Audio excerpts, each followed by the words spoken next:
Advent calendar box number 5 is making a Christmas bottle bag using some printing techniques with some washi tape. So there's an example of what it can look like, and I've got one here I can just show you ready made. Difficult to get in the camera, but I'll show you how to do that. So all you need from your kits is the red ink, you have a washi tape, and you have 2 designs of rubber stamps. So it will vary depending on what was in your kit, but they're all equally as pretty. And what you're going to do is at the top of the bag you're going to stamp a design. Now you can go as free as you like with this, you don't have to follow what I'm doing at all. You can put the washi tape all the way around the bag and do it on both sides. You could do it at an angle, or you can just do it in the stripes like I have. So this is what I'm going to do.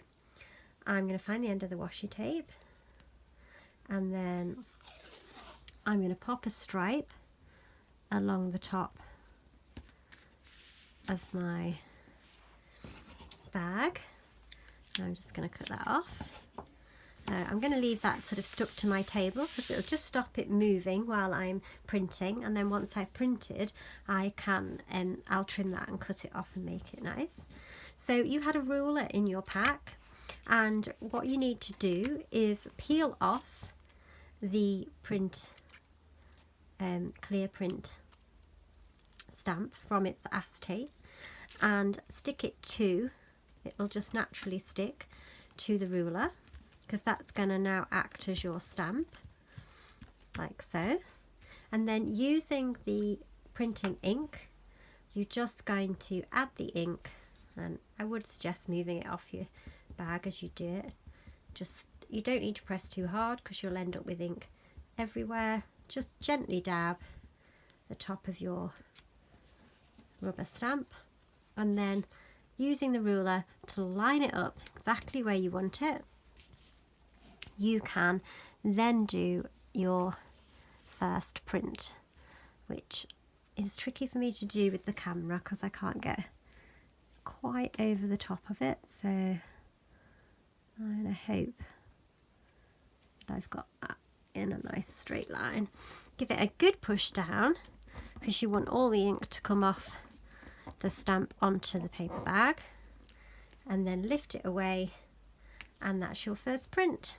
So you can see where I didn't press quite as hard as I should have done, but it will just add to the handmadeness of my design. So I'm going to keep going. I'm going to do another line down here. This time let's see if I can transfer all the ink. Give it a good rub onto the bag. There we go, that's got a nice clear print. And then I'm going to add the section so that it goes right the way across by just putting some ink on 4 of the baubles here.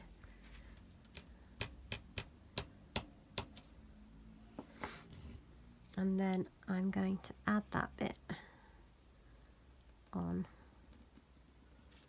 like so, so that I can be sure that my bauble design goes right the way across. Okay, so I can add another layer of washi tape underneath so I'm giving my bag a little bit of a collar. And then I can just exchange the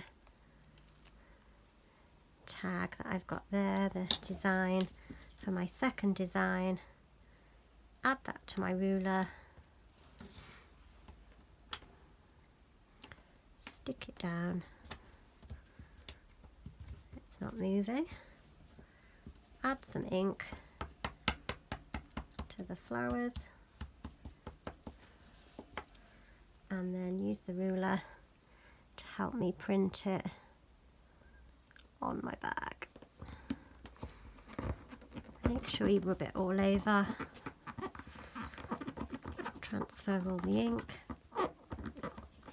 and then lift And then do the same by adding the little final flourish on that side,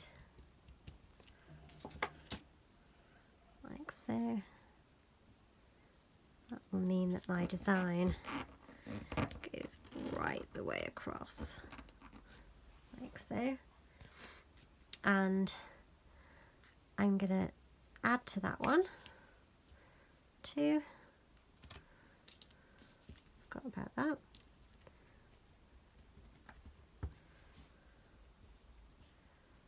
End like so. I'm just going to pop a bit of paper down so that I don't get it on my surface. Join it up, because the ideal thing is you can see through the ruler, so you know where the join is, and that gives you the line right across. And then I like it with a little bit of a gap so that you're not sort of filling the whole bag, but you can just go on and print the whole section if you wish. And I just peel it off my table and cut away the edges, and then that will give me a nice tidy finish to my bottle bag. And you can do cards with it, you can just keep going. It's a nice and easy craft to do, and you've got some candy string to use as a bag seal at the top once you've put a bottle in it. You can tie it in a bow.